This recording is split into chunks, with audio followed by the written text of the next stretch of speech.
नमस्कार, टोटो study centre में आप सभी का स्वागत है। और हम लोग इस लेक्चर में देखेंगे AEDO का, है ना, ये प्लेटफॉर्म की बुक है, देख सकते हैं आप लोग।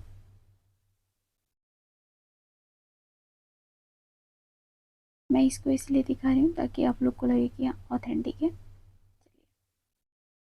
ना। और इस लेक्चर में हम लोग GS करेंगे।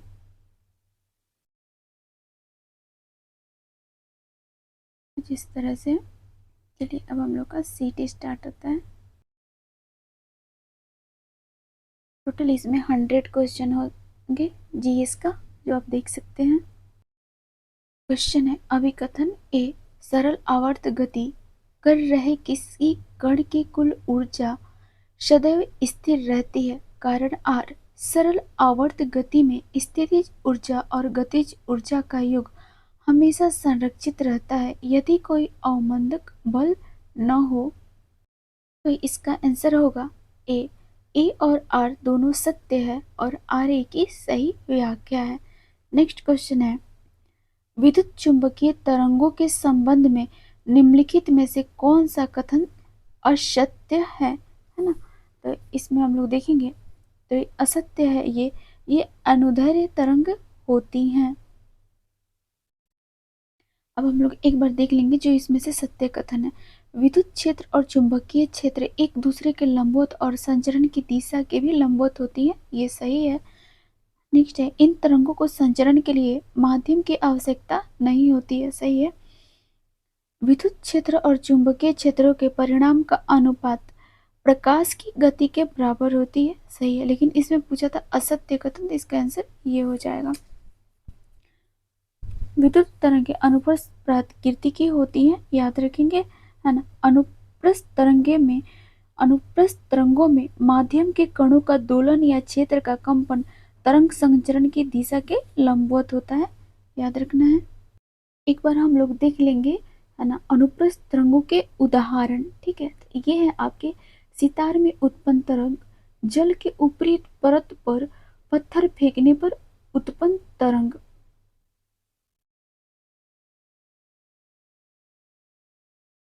नेक्स्ट क्वेश्चन है, पूर्ण कृष्णिका परफेक्टली ब्लैक बॉडी के संबंध में निम्नलिखित में से कौन सा कथन असत्य है। तो इसमें है आपका, इसकी अवशोषण क्षमता एक होती है ना, ये कथन असत्य है।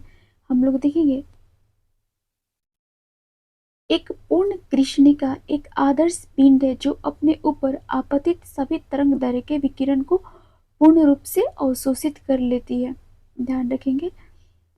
किरचॉफ के विकिरण नियम के अनुसार एक अच्छा अवशोषक एक अच्छा उत्सर्जक भी होता है, इसलिए पूर्ण कृष्णिका एक आदर्श उत्सर्जक भी है और इसकी उत्सर्जनता एक होती है।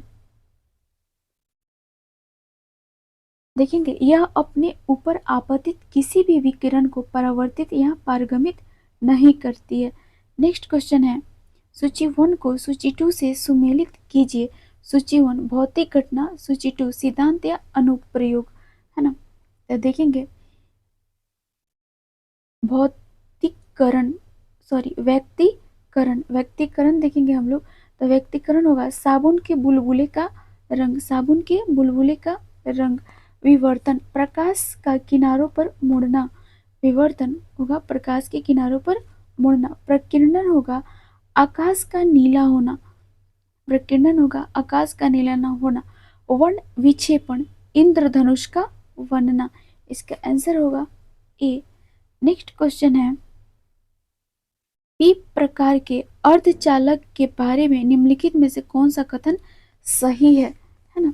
तो इसके लिए सही है बी, इसे त्रिसंयोजी अशुद्धि मिलाकर बनाया जाता है। देखेंगे, पी प्रकार के अर्धचालक तब बनता है जब शुद्ध अर्धचालक जैसे सिलिकॉन या जर्मेनियम में त्रिसंयोजी अशुद्धि जैसे बोरॉन एल्यूमिनियम मिलाई जाती है ना। नेक्स्ट क्वेश्चन देखेंगे, क्वेश्चन है, एक खगोलीय दूरबीन के अभिदृश्यक लेंस के लिए क्या विशेषताएं होनी चाहिए। तो इसके लिए होनी चाहिए बड़ी फोकस दूरी और बड़ा द्वारक। नेक्स्ट क्वेश्चन है, निम्नलिखित में से कौन सा कथन समतल दर्पण द्वारा बने प्रतिबिंब के पास सर्व व्युत्क्रमण को सही ढंग से समझता है ना। तो ये समझता है प्रतिबिंब का बायां भाग दायां और दायां भाग बायां दिखाई देता है ना। हम लोग समतल दर्पण के गुण को एक बार देख लेंगे। तो इनके मुख्य गुण है परावर्तक सतह, ये समतल होंगे, फोकस दूरी f अनंत पर बनेगा, प्रकाशीय क्षमता 0 होगा और आवर्धन क्षमता +1 होगा, है ना। और दूसरा देखेंगे समतल दर्पण द्वारा बने प्रतिबिंब के गुण। तो पहला होगा यह आभासी सीधा बराबर आकार का तथा दर्पण के उतना ही सामने जितना वस्तु रहती है प्रतिबिंब का निर्माण करता है। सेकंड देखेंगे हम लोग समतल दर्पण द्वारा बने प्रतिबिंब के गुण में। तो इसके द्वारा बने प्रतिबिंब का पार्श्व परिवर्तन होता है ना। नेक्स्ट क्वेश्चन है, नाभिकीय बलों के संबंध में कौन सा कथन गलत है। तो इसमें गलत है, ये बल व्युत्क्रम वर्ग नियम का पालन करते हैं, है ना। देखते हैं गलत कथन तो हम लोग देख लिए, सत्य देखते हैं। ये नाभिकीय बल आकर्षण बल होते हैं, ये बल बहुत छोटी परास के होते हैं, ये बल आवेश पर निर्भर नहीं करते हैं, है ना। असत्य पूछा था तो इसका आंसर ये होगा, ठीक है। नेक्स्ट क्वेश्चन है, अभिकथन ए और कारण आर एस्प्रिन और पैरासीटामोल गैर नार्कोटिक एनाल्जेसिक वर्ग से संबंधित है। कारण आर मॉर्फिन और हेरोइन नार्कोटिक एनाल्जेसिक हैं, है ना। तो इसका आंसर होगा आर ए दोनों सत्य है, लेकिन आर ए की सही व्याख्या नहीं है ना। देखेंगे हम लोग एक बार दवा के प्रकार, उपयोग और उदाहरण को देखेंगे। दर्द निवारक जो दवा होते हैं, है ना, इनका उपयोग शरीर के दर्द, है ना, जैसे सिर दर्द, बदन दर्द को कम करती है ना। उदाहरण इबुप्रोफेन और एस्प्रिन होता है, ठीक है। और प्रतिजैविक यानी एंटीबायोटिक की बात करें, ये एक प्रकार का दवा है, तो इसका उपयोग बैक्टीरिया से होने वाले संक्रमण के इलाज के लिए किया जाता है। और इसके उदाहरण हैं एमोक्सिलिन और एजिथ्रोमाइसिन, है ना। चलिए नेक्स्ट क्वेश्चन है, कोलाइडल विलयनों के संबंध में निम्नलिखित में से कौन सा कथन असत्य है। कोलाइडल विलयनों के संबंध में निम्नलिखित में से कौन से कथन असत्य हैं। तो हमें इसमें असत्य कथन देखना तो ये हो जाए, ये एक समांगी मिश्रण होते हैं, ये एक समांगी मिश्रण होते हैं। जब प्रकाश की किरण कोलाइड, अब हम लोग आगे बेसिक थोड़ा देखेंगे, जब प्रकाश की किरण कोलाइड विलयन से होकर गुजरती है तो कोलाइड कण प्रकाश को प्रकीर्णित करते हैं, जिससे प्रकाश का पथ दृश्यमान हो जाता है। इसे टिंटन प्रभाव कहते हैं। यह विषमांगी प्रकृति का प्रमाण है ना। और कोलाइडी विलयन एक विषमांगी मिश्रण होता है, ये पता है ना। और कोलाइडल कण नग्न आंखों से दिखाई नहीं देता है। चलिए नेक्स्ट क्वेश्चन है, सूची 1 को सूची 2 से सुमेलित कीजिए। सूची 1 में बहुलक है और सूची 2 में एकलक है ना। देखेंगे हम लोग जस्ट फ्यू सेकेंड। तो टेफ्लॉन ट्रेटाफ्लोरोएथीन होता है, टेफ्लॉन ट्रेटाफ्लोरोएथीन, है ना। इसका आंसर हो जाएगा ये। नायलॉन होगा कैप्रोलैक्टम, ये होगा। प्राकृतिक रबर आइसोप्रीन, एकलक है। नियोप्रीन, ये है क्लोरोप्रीन। तो इसका आंसर होगा ए, ठीक है। चलिए नेक्स्ट क्वेश्चन देखेंगे, कथन सभी लवण उदासीन होते हैं, इस कथन के संबंध में क्या सत्य है ना। तो ये है, यह कथन पूर्णतः सत्य है, सही है, ठीक है। नहीं, यह कथन पूर्णतः सत्य नहीं है, सॉरी। देखेंगे इसका कथन, यह कथन असत्य है क्योंकि प्रबल अम्ल और दुर्बल क्षार से बने लवण अम्लीय होते हैं, ये सही है, सॉरी ये नहीं होगा, ये नंबर हो गए, नहीं होगा बाय मिस्टेक, ये होगा, है ना। नेक्स्ट होगा यह कथन असत्य है क्योंकि दुर्बल अम्ल और प्रबल क्षार से बना लवण क्षारीय होता है, यानी इसका आंसर होगा डी। बी और सी दोनों सत्य हैं। नेक्स्ट क्वेश्चन है निम्नलिखित में से कौन सा या कौन से कथन सही है। कथन है आपका, है ना, तो हम लोग देखेंगे इसमें से कौन सा सही है। तो किसी वस्तु का द्रव्यमान उसके भार के समान नहीं होता है, ये सही है ना। फिर देखेंगे इसमें द्रव्यमान अदिश राशि है जबकि भार सदिश राशि है, ये सही है, आंसर होगा सी। नेक्स्ट क्वेश्चन है यदि वस्तु को अवतल दर्पण के सामने उसे वक्रता केंद्र सी से परेख रखा जाए तो बनने वाला प्रतिबिंब डैश डैश होगा। तो बनने वाला प्रतिबिंब होगा वास्तविक उल्टा और छोटा, वास्तविक उल्टा और छोटा। नेक्स्ट क्वेश्चन देखेंगे हम लोग हैबर प्रक्रम द्वारा अमोनिया के उत्पादन के लिए कौन सी परिस्थितियां अनुकूल है। तो इसके लिए अनुकूल है सी निम्न ताप और उच्च दाब। नेक्स्ट क्वेश्चन है दिए गए यौगिकों को उनकी अम्लीय प्रबलता के बढ़ते क्रम में व्यवस्थित करें। HF, HCl, HBr और HI। तो चलिए सेट करेंगे इसको, इसका आंसर होगा HF, HCl, HBr और HI।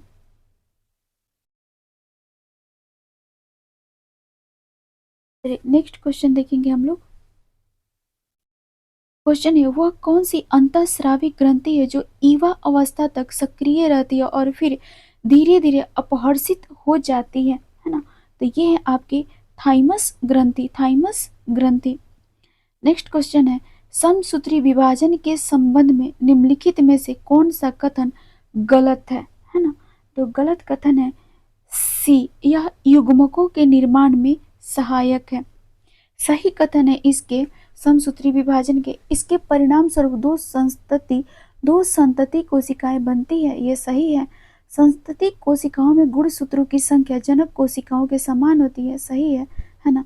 इसमें गुणसूत्रों का प्राकृतिक अंतरावस्था में होता है, सही है, आंसर होगा इसका सी। नेक्स्ट क्वेश्चन है छोटी आंत में वसा का पाचन और अवशोषण एक जटिल प्रक्रिया है, निम्नलिखित में से कौन सा चरण सबसे पहले होता है ना। तो सबसे पहले होगा पति लौड़ों द्वारा वसा का इमल्सीकरण, पति लौड़ों द्वारा वसा का इमल्सीकरण, है ना। ध्यान देंगे छोटी आंत में ना वसा का पाचन और अवशोषण एक जटिल प्रक्रिया, सबसे पहले पीत जो होता है लौड़ों द्वारा वसा का इमल्सीकरण होता है। छोटी आंत में वसा के पाचन का पहला और सबसे महत्वपूर्ण चरण इमल्सीकरण ही होता है। इमल्सीकरण के बाद लाइपेज इन छोटी बूंदों को फैटी एसिड और ग्लिसरॉल में तोड़ता है जो फिर मिसिल बनाते हैं और अंततः काइलोमाइक्रोन के रूप में अवशोषित होते हैं। क्वेश्चन है मेंडल के पृथक्करण के नियम के अनुसार, है ना। तो इसका आंसर होगा युग्मक निर्माण के दौरान एक जीन के युग्म विकल्पी एक दूसरे से पृथक हो जाते हैं। क्वेश्चन है निम्नलिखित में से कौन सा अंग अंतःस्रावी और बहिःस्रावी दोनों ग्रंथियों के रूप में कार्य करता है ना। तो ये कार्य करता है अग्न्याशय, अग्न्याशय। देखेंगे हम लोग पाचन अग्नाशय के कार्य निम्न होते हैं जैसे कि बहिःस्रावी कार्य और अंतःस्रावी कार्य।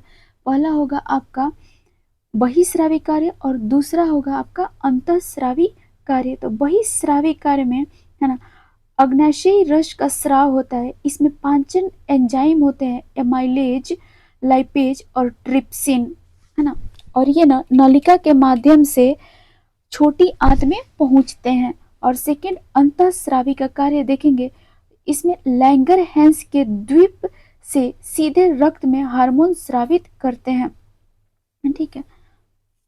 अगला क्वेश्चन देखेंगे हम लोग, क्लीन करेंगे।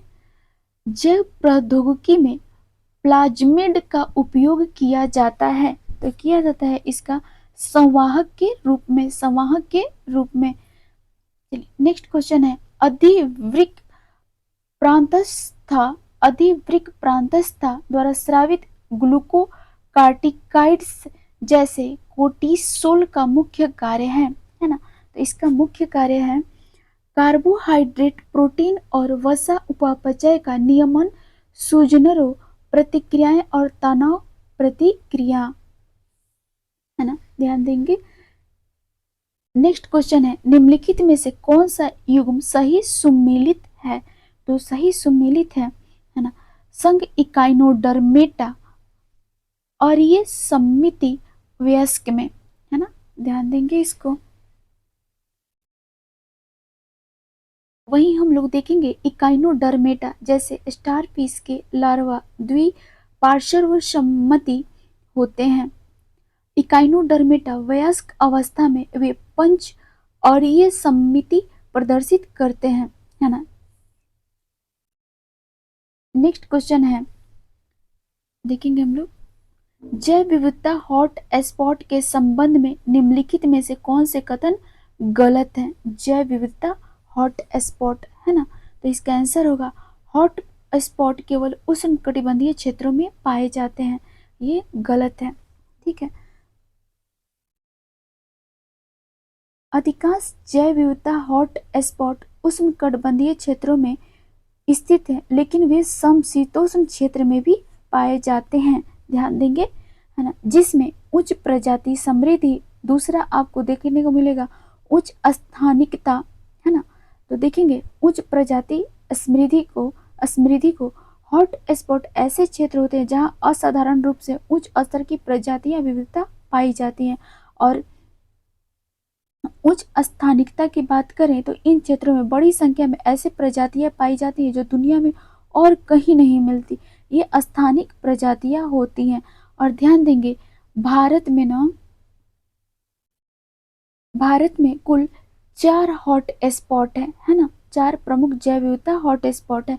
आपका है हिमालय, है ना, पश्चिमी घाट, श्रीलंका, इंडो बर्मा क्षेत्र और सुंदरलैंड,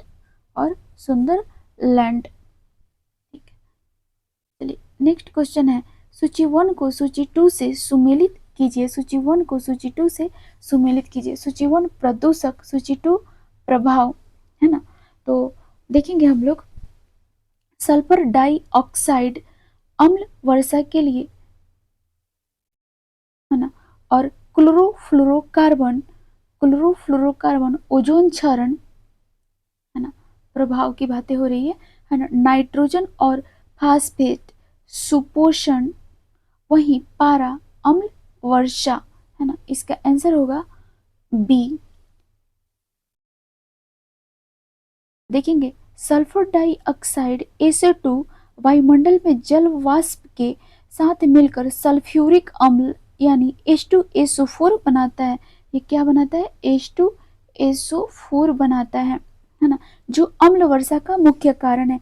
वहीं बात करें क्लोरोफ्लोरोकार्बन का यानी CFCS का, है ना, तो ये यौगिक समताप मंडल में पहुंचकर क्लोरीन मुक्त करते हैं जो ओजोन परत को नष्ट करते हैं, ध्यान रखेंगे। बात करेंगे नाइट्रेट और फास्फेट, मुख्यतः कृषि अपवाह से जल निकायों में इनकी अधिकता शैवाल की अत्यधिक वृद्धि एल्गल जो होता है एल्गल ब्लूम को प्रेरित करती है, जिसे सुपोषण कहते हैं। और पारा यानी मरकरी की बात की जाए तो ये मुख्य रूप से औद्योगिक अपशिष्ट से निकला पारा जल में मिथाइल मरकरी में परिवर्तित हो जाता है। जल में नहीं, ये पारा मिथाइल मरकरी में परिवर्तित हो जाता है, जो खाद्य श्रृंखला में जमा होकर मनुष्यों में मिनीमाता रोग नामक तंत्रिका संबंधी विकार उत्पन्न करता है, ध्यान रखेंगे। पारा जब, है ना, जल में मिथाइल मरकरी में परिवर्तित हो जाएगा तो ये मिनीमाता रोग उत्पन्न, है ना, मिनीमाता रोग नामक तंत्रिका संबंधी विकार उत्पन्न होगा, है ना। नेक्स्ट क्वेश्चन है, मॉन्ट्रियल प्रोटोकॉल किससे संबंधित है ना, तो ये संबंधित है ओजोन क्षरणकारी पदार्थों के चरणबद्ध तरीके से हटाना। देखेंगे मॉन्ट्रियल प्रोटोकॉल, ये आया था आपको 1987 में, है ना। नेक्स्ट क्वेश्चन है, हृदय चक्र के दौरान डप ध्वनि कब उत्पन्न होती है? हृदय चक्र के दौरान डप ध्वनि कब उत्पन्न होती है? तो ये उत्पन्न होती है अर्धचंद्र वाल्व के बंद होने पर नील अनुशीतलन के प्रारंभ में, है ना। नेक्स्ट क्वेश्चन है, खाद्य परिरक्षण में खाद्य परिरक्षण के रूप में प्रयुक्त सार्बिक अम्ल उसके लवण मुख्य रूप से किसके विरुद्ध प्रभावी होते हैं, है ना। तो ये होते हैं जीवाणु और कवक दोनों, जीवाणु और कवक दोनों। ध्यान देंगे हम लोग, सार्बिक सूक्ष्म जीवों के विकास को रोककर खाद्य पदार्थों को खराब होने से बचाते हैं। ये अम्ल विशेष रूप से कवक जैसे ईस्ट और मोल्ड के विकास को रोकने में बहुत प्रभावी होते हैं, है ना। देखेंगे हम लोग खाद्य परिरक्षक और गुण सोडियम बेंजोएट को देखेंगे तो यह जैम मसाले और पेय पदार्थों में बैक्टीरिया और ईस्ट को बढ़ाने से रोकता है। वहीं सेकंड हम लोग देखेंगे नमक सोडियम क्लोराइड, यह खाद्य पदार्थों से पानी सोखकर सूक्ष्म जीवों के विकास को रोकता है। वहीं थर्ड हम लोग देखेंगे चीनी, यह नमी को कम करके बैक्टीरिया और फफूंद के विकास को रोकती है और खासकर जैम और जेली में, है ना। सिरिका एसिटिक एसिड की, है ना, खाद्य परिरक्षक है ये। इसके गुण की बात करें, इसका अम्लीय गुण कई प्रकार के बैक्टीरिया को पनपने से रोकता है। चलिए नेक्स्ट क्वेश्चन देखेंगे। क्वेश्चन है, निम्न में से कौन सा ऑपरेटिंग सिस्टम का एक घटक है ना। तो इसका घटक है उपयुक्त में एक से अधिक, उपयुक्त में एक से अधिक। क्वेश्चन है 30 नंबर, है ना, ये 31 हो जाएगा, ठीक है। ऑपरेटिंग सिस्टम के उपयोग की बात करें तो इसमें पहला आ जाएगा आपको फाइल मैनेजमेंट, सेकंड हो जाएगा प्रोसेस मैनेजमेंट और थर्ड हो जाएगा मेमोरी मैनेजमेंट। थर्ड आपका हो जाएगा मेमोरी मैनेजमेंट। चलिए नेक्स्ट क्वेश्चन देखेंगे। 27 अगस्त 2025 को विश्व के सबसे बड़े किस रॉकेट को सफलतापूर्वक लॉन्च किया गया, जिसे नासा ने 2027 के चांद मिशन के लिए चुना है ना। तो ये है आपके स्टारशिप। ध्यान रखेंगे, इस रॉकेट को एलन मस्क की कंपनी स्पेस एक्स द्वारा टेक्सास के स्टार बेस से लॉन्च किया गया है ना। नेक्स्ट क्वेश्चन है 32, नवीनतम पुस्तक in of coalition politics and essays on India democracy के लेखक कौन है? नवीनतम पुस्तक in of coalition politics and essays on Indian democracy के लेखक कौन है? तो इसके लेखक हैं आपके मनोज कुमार झा। यह पुस्तक राजनीति, कविता और नैतिक साहस का मिश्रण है, जिसमें भारत के दलितों से लेकर फिलिस्तीनी तक के अन्याय को संबोधित किया गया है। ध्यान रखेंगे, है ना। नेक्स्ट क्वेश्चन है 3 सितंबर 2025 को केंद्रीय वित्त मंत्री निर्मला सीतारमण की अध्यक्षता में जीएसटी परिषद को कौन सी बैठक नई दिल्ली में हुई थी? जीएसटी परिषद की कौन सी बैठक नई दिल्ली में हुई थी, है ना। तो इसकी बैठक हुई थी आपकी 56वीं बैठक हुई थी, याद रखेंगे। और ये क्वेश्चन नंबर है 33, है ना। और हम लोग बेसिक चीजों को देख लेंगे, है ना। जीएसटी परिषद 2025 की 2 दिवसीय बैठक कहाँ हुई थी? नई दिल्ली के विज्ञान भवन में, है ना। और 56वीं बैठक हुई थी, जिसमें 12%, 28% के टैक्स स्लैब को समाप्त कर अब 5%, है ना, और 18% के स्लैब में ला दी गई है। और यह 22 सितंबर 2025 से लागू होगा। ध्यान देंगे, यह 22 सितंबर, है ना, 2025 से लागू होगा, ठीक है। नेक्स्ट क्वेश्चन है अपना 26 अगस्त 2025 बिहार सरकार ने दिव्यांग जनों को आर्थिक रूप से आत्मनिर्भर बनाने के लिए किस योजना को मंजूरी दी है ना? तो मंजूरी दी है ये, जस्ट फ्यू सेकेंड, मुख्यमंत्री दिव्यांग उद्यमी योजना। नेक्स्ट क्वेश्चन है, हाल ही में association for democratic reforms ADR द्वारा जारी रिपोर्ट के अनुसार देश के सबसे अमीर मुख्यमंत्री कौन है ना? तो देश के सबसे अमीर मुख्यमंत्री हैं चंद्रबाबू नायडू। चंद्रबाबू नायडू, ये कहाँ से है? आंध्र प्रदेश के हैं, ठीक है ना? और एडीआर रिपोर्ट की बात की जाए, ये एडीआर हमारी जो रिपोर्ट है इसकी बात की जाए, है ना, तो इसके मतलब 2025 के अनुसार देश के 30 से मुख्यमंत्रियों, है ना, राज्य इसमें भी शामिल है और केंद्र शासित प्रदेश, ठीक है, इनकी वित्तीय स्थिति का रिपोर्ट ये जारी किया है ना। और देश के दूसरे और तीसरे और सबसे अमीर मुख्यमंत्री, है ना, देखेंगे देश के दूसरे, है ना, अमीरों के मामले में मुख्यमंत्री है तो पेमा खांडू, और तीसरे नंबर पे है आपके सिद्धारमैया।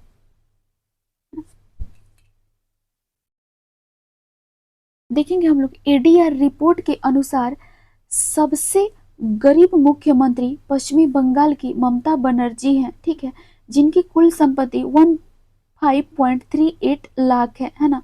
और चलिए अगला क्वेश्चन है, भारत में अमेरिका का राजदूत किसे नियुक्त किया गया है ना? तो ये नियुक्त किया गया सर्जिया गोर को, सर्जिया गोर को। नेक्स्ट क्वेश्चन है, आईएमएफ में कार्यकारी निर्देशक सीईओ किसे नियुक्त किया गया है ना? तो ये नियुक्त किया गया उर्जित पटेल को, उर्जित पटेल को, और ये 3 वर्षों के लिए, है ना, आईएमएफ के कार्यकारी निदेशक नियुक्त हुए हैं। और उर्जित पटेल, है ना, 2016 से 18 तक ना 24वें गवर्नर के रूप में कार्य किए हैं आरबीआई के, ध्यान रखेंगे। और देखेंगे हम लोग आईएमएफ के ना, सॉरी इधर है आईएमएफ के वर्तमान अध्यक्ष तो क्रिस्टालिन जॉर्जीवा है, ध्यान रखेंगे, अध्यक्ष क्रिस्टालिन जॉर्जीवा है ना। और आईएमएफ की स्थापना 1944 में हुई थी, है ना। नेक्स्ट क्वेश्चन है, देखेंगे हम लोग 68वें राष्ट्रमंडल संसदीय सम्मेलन में भारतीय प्रतिनिधि मंडल का नेतृत्व ब्रिज टाउन बारडोस में कौन करेगा, है ना? तो ये करेंगे अमी बिरला, अमी बिरला। नेक्स्ट क्वेश्चन है, 2 दिवसीय अखिल भारतीय स्पीकर सम्मेलन 2025 का आयोजन किसके नेतृत्व में किया गया, है ना? तो ये किया गया आपके विजेंद्र गुप्ता। नेक्स्ट क्वेश्चन है, जम्मू कश्मीर के उधमपुर रेलवे स्टेशन का नाम बदलकर क्या कर दिया गया है? तो कर दिया कैप्टन तुषार महाजन, कैप्टन तुषार महाजन, ठीक है। नेक्स्ट क्वेश्चन है, अगस्त 2025 में प्रवासी श्रमिकों के लिए किस राज्य ने श्रम श्री योजना शुरू की है ना? तो ये शुरू की गई है आपके पश्चिमी बंगाल द्वारा। इसका उद्देश्य है उन सभी श्रमिकों या मजदूरों का स्वागत करना है जो दूसरे राज्यों में भाषाई या किसी अन्य कारण से उत्पीड़न के चलते पश्चिमी बंगाल लौटना चाहते हैं, है ना। नेक्स्ट क्वेश्चन है, भारत ने 2025 में पेट्रोल में कितना प्रतिशत इथेनॉल मिश्रण का लक्ष्य हासिल कर लिया है ना? तो ये हासिल कर लिया है 20% का, 20% का, है ना। और इस लक्ष्य की बात करें, है ना, तो इस लक्ष्य को 2030 के अपने मूल लक्ष्यों में से 5 वर्ष पूर्व हासिल कर लिया है। देखेंगे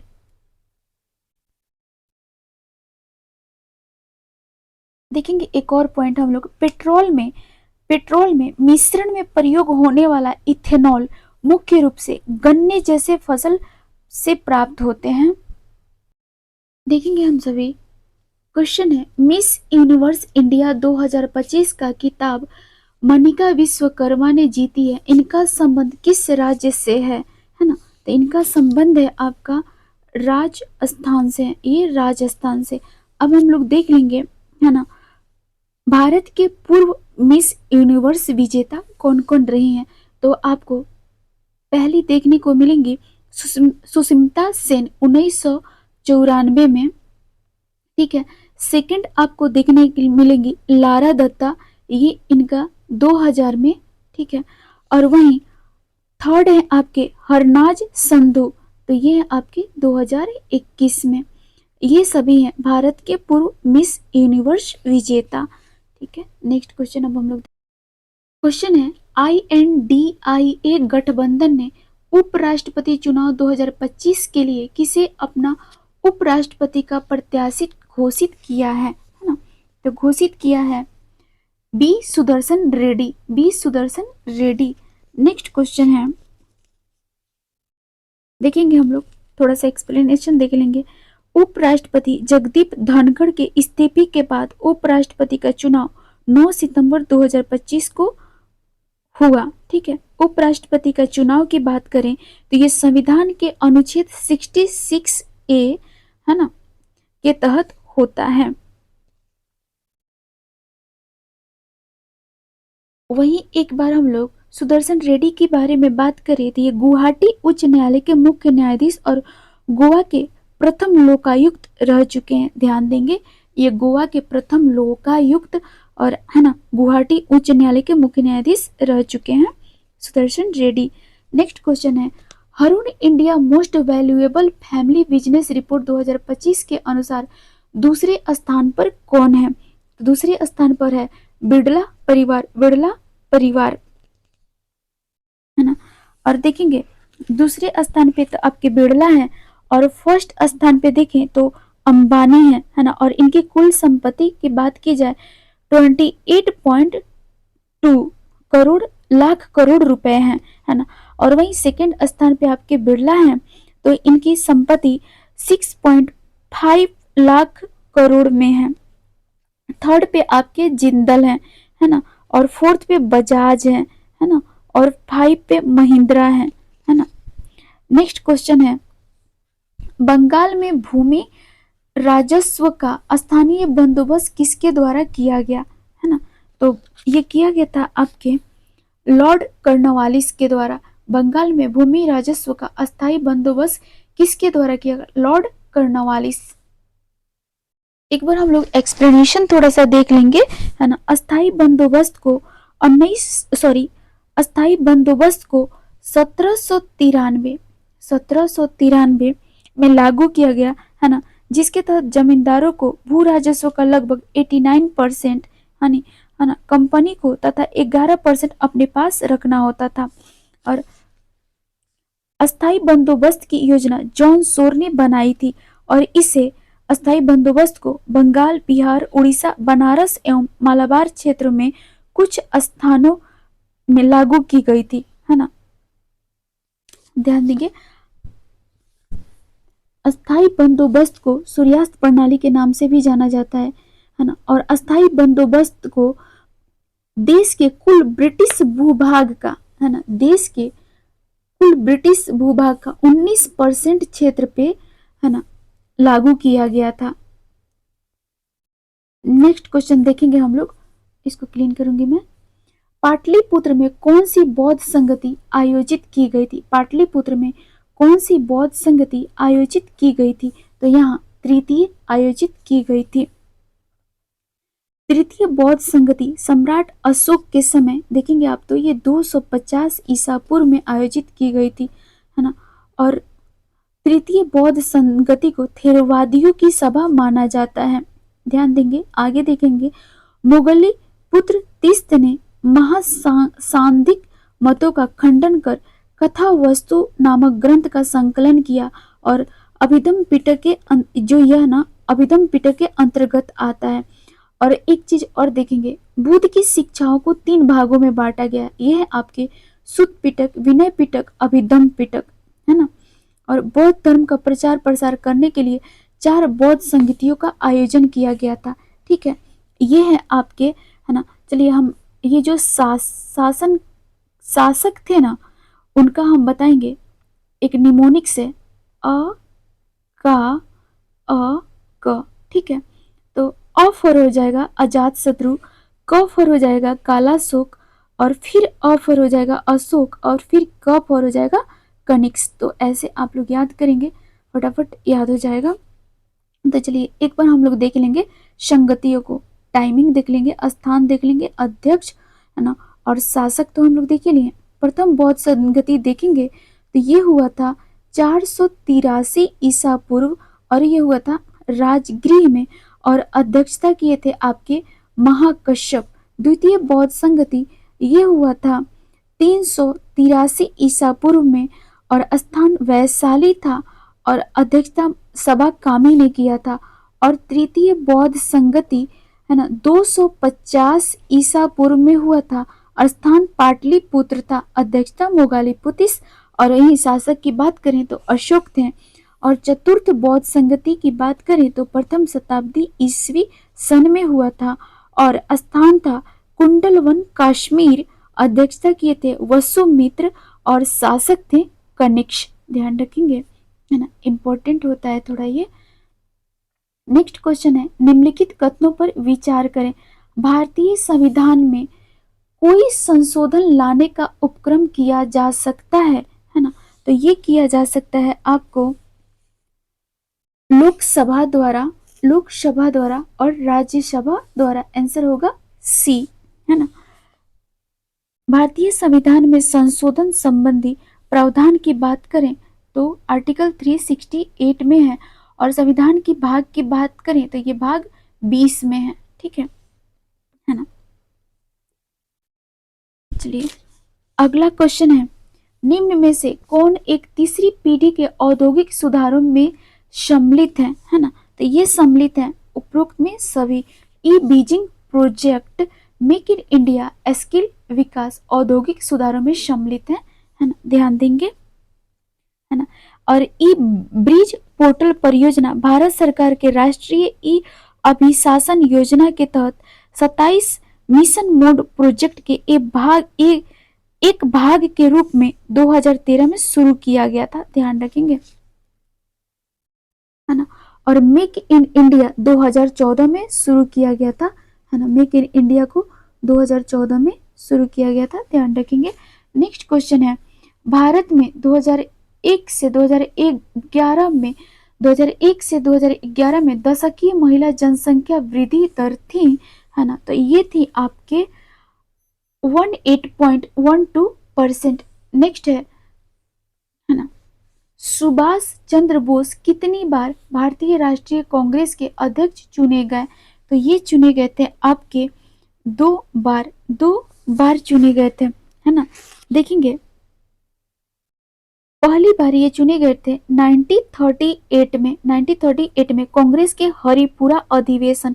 हरिपुरा का गुजरात के अधिवेशन सुभाष चंद्र बोस कांग्रेस के पहली बार अध्यक्ष निर्विरोध बने थे, है ना। और सेकंड देखेंगे तो 1939 में, है ना, त्रिपुरी जबलपुर मध्य प्रदेश अधिवेशन में वे गांधी जी द्वारा समर्थित पट्टाभी सीतारामैया को पराजित कर कांग्रेस के दूसरे अध्यक्ष बने थे। नेक्स्ट क्वेश्चन है, निम्नलिखित में से कौन सा सुमेलित नहीं है ना। मैं इसको क्लीन करूंगी ताकि आप सभी को पता चले। निम्नलिखित में से कौन सा सही सुमेलित नहीं है ना। तो चलिए देखते हैं कौन। पहले हम लोग सेट करेंगे इसको। अनुच्छेद 156 राज्यपाल की पदावधि, ये तो सही है, ठीक है। अनुच्छेद 153 राज्यपाल का कार्यालय, है ना, ये सही है आपका। अनुच्छेद 154 राज्यपाल का कार्यकारी प्राधिकार, है ना, तो ये भी सही है। अनुच्छेद 155, है ना, राज्यपाल को हटाना नहीं, ये गलत है, ठीक है। ये आपके आंसर ये होगा, है ना। लेकिन अनुच्छेद 155 की बात करें तो इसमें राज्यपाल की नियुक्ति का प्रावधान है, इसमें नियुक्ति का प्रावधान है। चलिए नेक्स्ट क्वेश्चन देखेंगे हम लोग। क्वेश्चन है, सत्यार्थ प्रकाश के लेखक, सत्यार्थ प्रकाश के लेखक, तो इसके लेखक हैं आपके दयानंद सरस्वती, दयानंद सरस्वती, है ना। आर्य समाज के सर्व प्रमुख पुस्तक सत्यार्थ प्रकाश ही है ना। और 1867 में उन्होंने ब्राह्मण आडंबरों और झूठे धर्मों का खंडन करते हुए पाखंड खंडनी पताका लहराया था, है ना। और देखेंगे दयानंद सरस्वती ने सर्वप्रथम स्वराज शब्द का प्रयोग किया तथा हिंदी भाषा को राष्ट्र भाषा के रूप में स्वीकार किया। नेक्स्ट क्वेश्चन है, बिहार के निम्न नदियों में से कौन सी एक नदी अमरकंटक से उत्पन्न होती है ना। तो उत्पन्न होती है अमरकंटक से, है ना। एक मिनट, ये है सोन। यह बिहार की सोन नदी अमरकंटक से उत्पन्न होती है। सोन नदी हिरण्यवाह तथा सोनभद्र शिला के नाम से भी प्रसिद्ध दक्षिणी बिहार की प्रमुख नदी है। और इस नदी की उद्गम की बात करें तो मध्य प्रदेश स्थित अमरकंटक चोटी से हुआ है ना। और नेक्स्ट क्वेश्चन है, एक मिनट जस्ट, निम्न में से कौन सी जोड़ी सही नहीं है, निम्न में से कौन सी जोड़ी सही नहीं है। तो देखेंगे कौन सी जोड़ी सही नहीं है। तो इसका फर्स्ट में ही देख रहा है, शेरशाह सूरी समस्तीपुर में नहीं, शेरशाह सूरी का मकबरा सासाराम में है। वहीं डॉक्टर राजेंद्र प्रसाद का देखें संविधान सभा के अध्यक्ष हैं और पटना उच्च न्यायालय की स्थापना 1916 में हुई थी, ये सही है ना। स्वामी सहजानंद सरस्वती ऑल इंडिया किसान सभा, है ना, के संस्थापक थे, ये सही है ना। और शेरशाह सूरी के बारे में बात करें तो इसकी 22 मई 1545 ईस्वी शेरशाह की मृत्यु हो गई थी, है ना। नेक्स्ट क्वेश्चन है, निम्नलिखित में से भारत का राष्ट्रपति किसकी नियुक्ति नहीं करता है, किसकी नियुक्ति नहीं करता है, ध्यान देंगे। तो ये नहीं करता है उपराष्ट्रपति का। भारत का उपराष्ट्रपति राज्यसभा का पदेन सभापति होता है आर्टिकल 64 के तहत, है ना। वहीं बात करें, है ना, मूल संविधान में अनुच्छेद 153 में, है ना, प्रत्येक राज्य के लिए एक राज्यपाल होगा, लेकिन 7वां संविधान संशोधन अधिनियम 1956 द्वारा यह प्रावधान किया गया है कि एक राज्यपाल 2 या 2 से अधिक राज्यों के भी राज्य के राज्यपाल बन सकते हैं, ध्यान देंगे ये राज्यपाल की से संबंधित था। नेक्स्ट क्वेश्चन है, सिंधु घाटी सभ्यता के निम्न में से किस स्थल को सबसे पहले खोजा गया। तो खोजा गया था हड़प्पा को। हड़प्पा की खोज 1921 में हुई थी। हड़प्पा की खोज कब हुई थी, 1921 में। और किसने की थी, दयाराम साहनी ने, है ना। और मोहनजोदड़ो की खोज 1922 में हुई थी, है ना। और यह जनसंख्या में सबसे बड़ा, है ना, है। और इसकी खोज आर.डी. बनर्जी ने की थी। और लोथल की खोज एस.एन. राव ने की थी। लोथल की खोज एस.एन. राव ने की थी, है ना। और बनवाली की खोज 1973 से 74 में आर.एस. विष्ट ने किया था, ठीक है, ध्यान देंगे। नेक्स्ट क्वेश्चन है, ईस्वी सन 1809 में फारसी में गिफ्ट टू मोनोथिस्ट किसने लिखा, है ना। तो ये लिखा था आपको राम मोहन राय ने। नेक्स्ट है, कुतुबुद्दीन ऐबक का उत्तराधिकारी कौन था। कुतुबुद्दीन ऐबक का उत्तराधिकारी कौन था। तो इसका उत्तराधिकारी था आराम सा, है ना। और कुतुबुद्दीन ऐबक मोहम्मद गौरी का दास था, है ना। और कुतुबुद्दीन ऐबक ने भारत में गुलाम वंश की स्थापना की। और ऐबक की मृत्यु 1210 ईस्वी में हो गई। और आराम शाह को फिर पराजित कर इल्तुतमिश सुल्तान बना था, है ना। और इल्तुतमिश ना दास वंश का वास्तविक संस्थापक था, ध्यान रखेंगे। नेक्स्ट क्वेश्चन है, इनमें से किसे खान की उपाधि से सम्मानित किया गया था। तो ये थे बैरम खान। इसको अकबर ने ये ध्यान देंगे, इसको अकबर ने बैरम खां को खाने खान की उपाधि दी थी, है ना। बैरम खां हुमायूं और अकबर का सेनापति था। नेक्स्ट क्वेश्चन है 1857 की क्रांति के समय निम्नलिखित में से कौन भारत के गवर्नर जनरल थे? तो ये थे आपके लॉर्ड कैनिंग। देखेंगे 1857 के विद्रोह के समय ब्रिटेन का प्रधानमंत्री पामर्स्टन था। ब्रिटेन का प्रधानमंत्री कौन था? पामर्स्टन था, ठीक है। और देखेंगे 1857 की क्रांति का प्रतीक कमल और रोटी था। और राज्य हड़प नीति डलहौजी ने अपनाया था। ध्यान देंगे, राज्य हड़प नीति डलहौजी ने अपनाया था।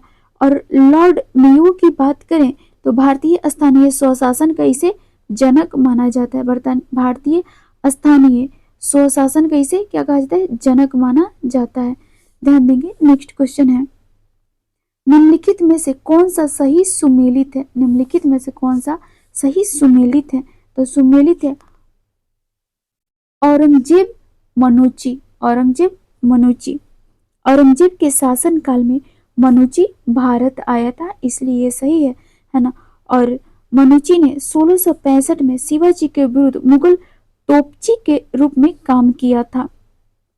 और रॉल्फ फिंच जो था यह अकबर के समय भारत आया था, है ना। आगे देखेंगे क्वेश्चन है राजा राम मोहन राय के द्वारा चलाया गया सुधार आंदोलन था। तो ये था आपको ब्रह्म समाज, है ना। राजा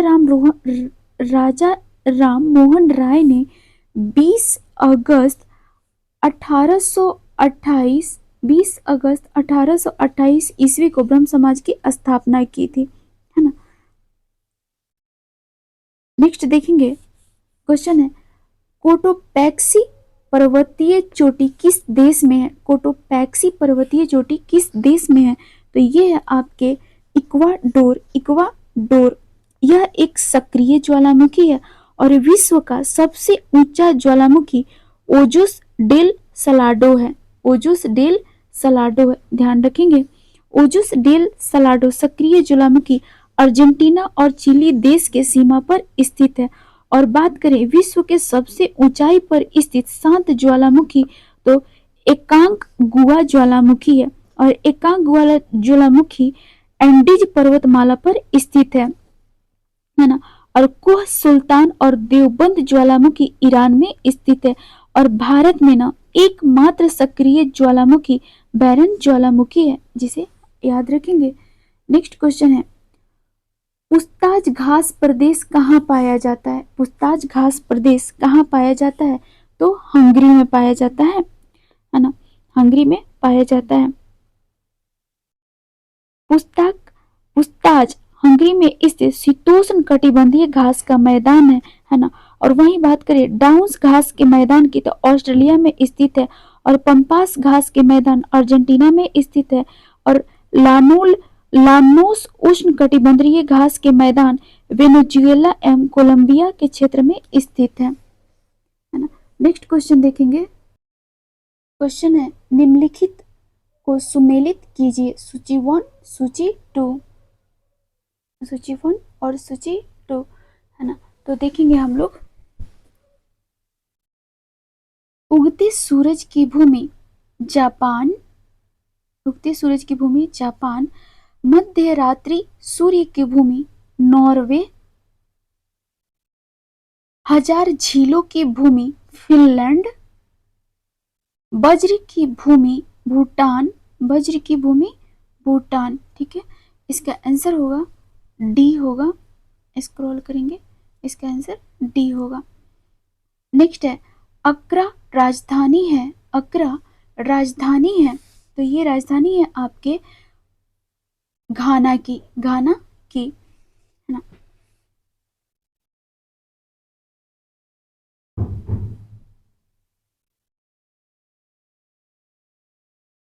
देखेंगे घाना का पूरा नाम गोल्ड कोस्टा था। घाना का पूरा नाम पहले क्या था? Gold Costa. पश्चिमी अफ्रीका का एक देश घाना है। घाना गणराज्य गिनी की खाड़ी और अटलांटिक महासागर से जुड़ा है ना। नेक्स्ट क्वेश्चन है, भारतीय मानक समय रेखा कहाँ से नहीं गुजरती है? तो ये नहीं गुजरती है तेलंगाना से भारतीय मानक रेखा, है ना। देखेंगे भारतीय मानक रेखा तो ये 5 राज्यों से गुजरती है। ये है आपके उत्तर प्रदेश, मध्य प्रदेश, ठीक है, मध्य प्रदेश, छत्तीसगढ़ प्लस ओडिशा, है ना, और आंध्र प्रदेश। याद रखेंगे 5 राज्य हैं, है ना। नेक्स्ट क्वेश्चन है, भारतीय संविधान में प्रस्तावना को किस संविधान से लिया गया है? प्रस्तावना को किस संविधान से लिया गया है? तो ये लिया गया है अमेरिका से, अमेरिका से। और प्रस्तावना की भाषा की बात करें तो ये ऑस्ट्रेलिया से लिया गया है। और प्रस्तावना में उल्लेखित शब्द है स्वतंत्रता, समानता और बंधुत्व शब्द को फ्रांस की क्रांति से लिया गया है। और यूएसए से ना मौलिक अधिकार, उच्चतम न्यायालय का शक्ति और अधिकार, उपराष्ट्रपति पद, वित्तीय आपातकाल आदि प्रावधान भारतीय संविधान में लिए गए। और वहीं बात करें जनवरी की वाइमर संविधान से, है ना, तो आपातकाल के निलंबन का प्रावधान लिया गया है ना। और आपातकाल संविधान के भाग 18 में है, ध्यान देंगे। नेक्स्ट क्वेश्चन है, निम्नलिखित में से ब्रिटिश सरकार के कौन से चार्टर एक्ट से बंगाल के गवर्नर जनरल को भारत का गवर्नर जनरल बना दिया गया, है ना? तो ये बना दिया गया था 1833 का चार्टर एक्ट। क्वेश्चन है, निम्नलिखित में से किसकी खेती जायद के मौसम में की जाती है? निम्नलिखित में से किसकी खेती जायद के मौसम में की जाती है ना? तो ये की जाती है उपरोक्त सभी की, खीरा, खरबूजा और तरबूज, ठीक है, ध्यान देंगे, है ना।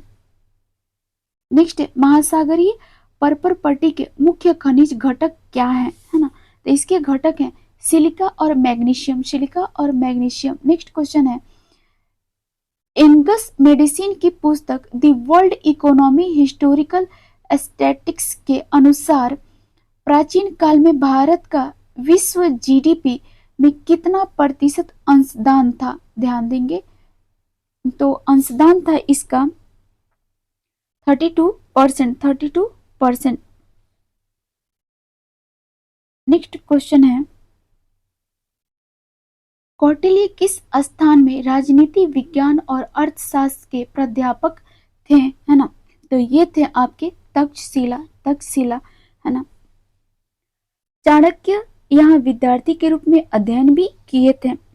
मुद्रा राक्षस में कहा गया है कि राजा नंद ने भरे दरबार में चाणक्य को अपना अपमान किया था और इसी अपमान का बदला लेने के लिए चाणक्य ने नंद वंश को समाप्त कर दिया था।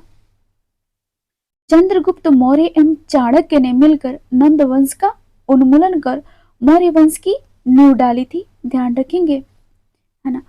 नेक्स्ट क्वेश्चन है, इनमें से कौन विश्वास करता था कि एक साम्यवादी समाज भविष्य का प्राकृतिक समाज था, है ना?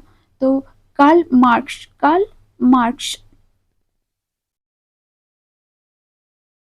मार्क्स को ना आधुनिक समाजवादी विचारों का प्रणेता माना जाता है।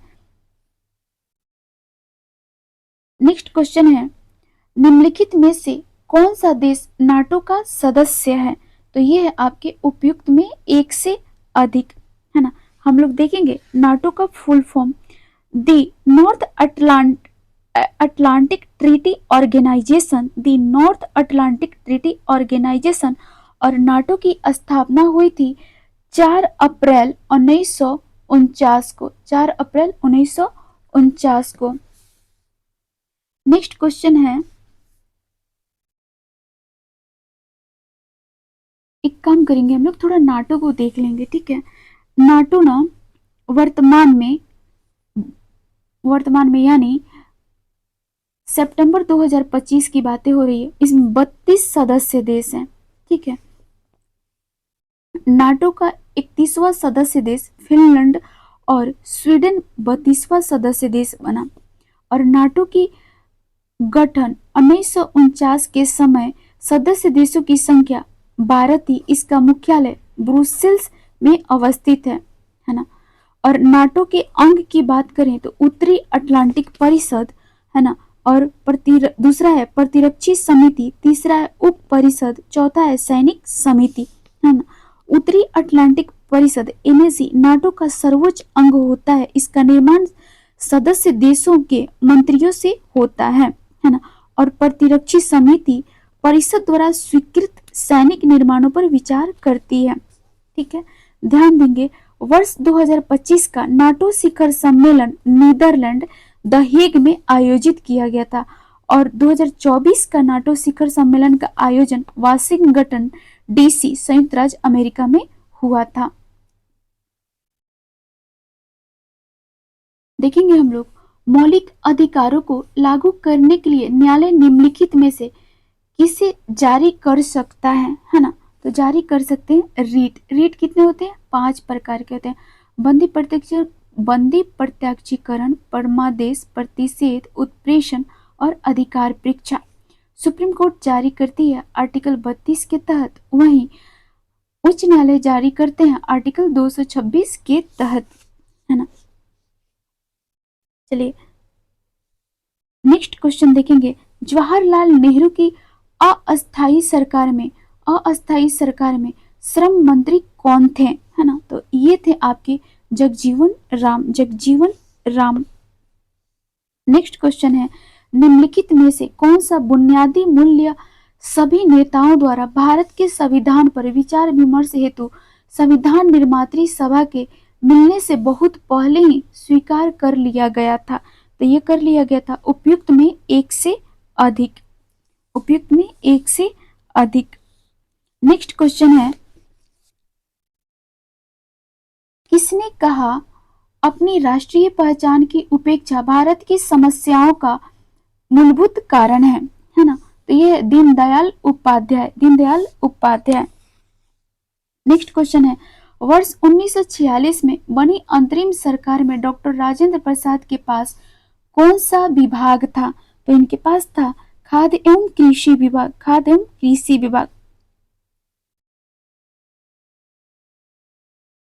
नेक्स्ट क्वेश्चन है मगध एवं अंग का मैदान किसके हिस्से हैं? मगध एवं अंग का मैदान किसके हिस्से हैं? तो ये है आपके मध्य गंगा मैदान, है ना। देखेंगे हम लोग गंगा के मैदान का निर्माण हिमालय से निकलने वाली गंगा और उसके सहायक नदियों जैसे यमुना, गोमती, घाघरा, गंडक, कोसी आदि की निक्षेप क्रिया द्वारा बनाया गया है ना।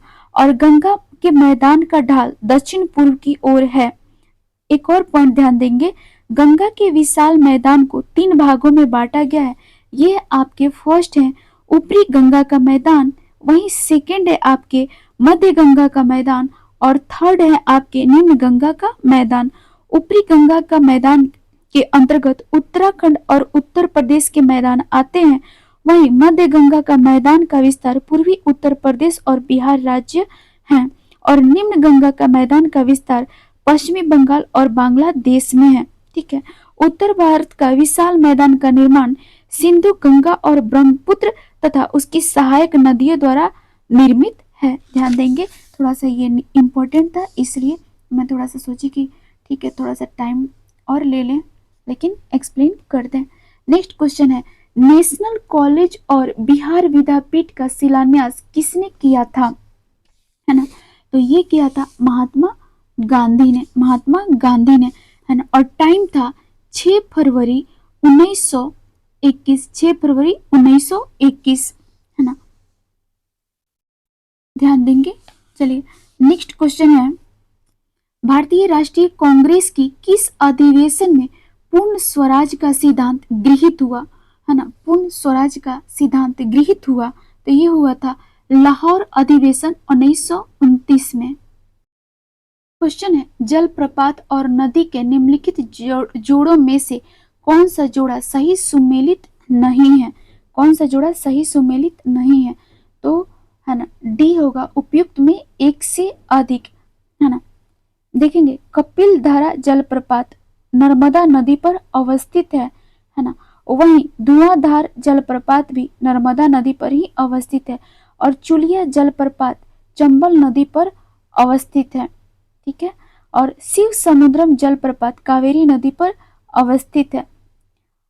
हेगेनकल जलप्रपात कावेरी नदी पर अवस्थित है। कुंचिल जलप्रपात भारत का सबसे ऊंचा जलप्रपात है जो बराही नदी पर अवस्थित है। वहीं चित्रकूट या चित्रकूट जलप्रपात इंद्रावती नदी पर अवस्थित है। चित्रकूट जलप्रपात को भारत का नियाग्रा जलप्रपात भी कहा जाता है।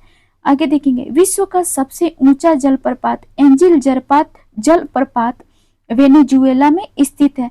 एंजिल जलप्रपात कैरोनी नदी की सहायक नदी चुरुन नदी पर स्थित है। नेक्स्ट क्वेश्चन है, माजुली द्वीप जो दुनिया का सबसे बड़ा नदी डेल्टा है कहाँ स्थित है? तो ये है आपके असम में स्थित है ना। और इसको ना 1 सितंबर 2016 को गिनीज वर्ल्ड रिकॉर्ड द्वारा माजुली द्वीप को विश्व का सबसे बड़ा नदी द्वीप घोषित किया गया। देखेंगे, भारत का केंद्रीय औषधि अनुसंधान संस्थान कहाँ स्थित है? तो ये आपके लखनऊ में। नेक्स्ट है, निम्न में से अजात शत्रु के वंश का नाम था। अजात शत्रु के वंश का क्या नाम था? तो नाम था हर्यक वंश है ना। और हर्यक वंश की स्थापना बिंबिसार ने 544 बीसी से 492 बीसी में की थी है ना। और अजात शत्रु का उपनाम कुणिक था, ध्यान रखेंगे है ना। और इसके शासनकाल में राजगृह की सप्तपर्णी गुफा में प्रथम बौद्ध संगति का आयोजन हुआ था। और हर्यक वंश का अंतिम राजा उदयन का पुत्र नागदशक हुआ था, ध्यान रखेंगे है ना। और हर्यक वंश को पितृहंता वंश भी कहा जाता है। नेक्स्ट है, कश्मीर की घाटी कांगड़ा एवं कुल्लू घाटी में स्थित है ना। तो ये स्थित है मध्य हिमालय एवं लघु हिमालय, मध्य हिमालय और लघु हिमालय। यह क्षेत्र ना पहाड़ी नगरों के लिए जाना जाता है। यह हिमालय का मध्यवर्ती क्षेत्र शिवालिक श्रेणी के उत्तर में स्थित है, ध्यान देंगे। और कश्मीर घाटी में घास के मैदान को मर्ग यानी गुलमर्ग सोनमर्ग कहा जाता है तथा उत्तराखंड में वुग्याल या पयार कहा जाता है। घास के मैदान को ध्यान रखेंगे है ना, उत्तराखंड में वुग्याल या पयार कहा जाता है। वहीं कश्मीर घाटी में घास के मैदान को मर्ग यानी गुलमर्ग सोनमर्ग कहा जाता है। नेक्स्ट क्वेश्चन है, शीतकालीन फसल ऋतु को भारत के किस नाम से जाना जाता है? शीतकालीन फसल ऋतु को भारत के किस नाम से जाना जाता है? तो ये रबी फसल है ना। रबी फसल अक्टूबर नवंबर में बोई जाती है और मार्च अप्रैल तक काट ली जाती है। वहीं खरीफ फसल जून जुलाई तक बोई जाती है और सितंबर अक्टूबर तक काट ली जाती है। बात करें जायद फसल की, तो जायद फसल जो है यह मार्च अप्रैल में बोई जाती है और जून जुलाई में काट ली जाती है, ध्यान रखेंगे है ना। नेक्स्ट क्वेश्चन है, पृथक मिथिला राज्य की मांग का भौगोलिक आधार मुख्य रूप से बिहार के किस क्षेत्र के विशिष्ट सांस्कृतिक, भाषाई और ऐतिहासिक पहचान पर आधारित है ना। तो ये आधारित है आपके गंगा नदी के उत्तर में गंडक और महानंदा नदी के बीच का मैदानी क्षेत्र, ध्यान रखेंगे है ना। नेक्स्ट क्वेश्चन है, नालंदा जिले में स्थित तिलहरा का पुरातात्विक स्थल जहां एक प्राचीन बौद्ध महाविहार तिलहरा महाविहार के अवशेष मिले हैं, किस प्राचीन नदी की एक सूखी हुई धारा के पास स्थित है? तो ये स्थित है सकरी। नेक्स्ट क्वेश्चन है,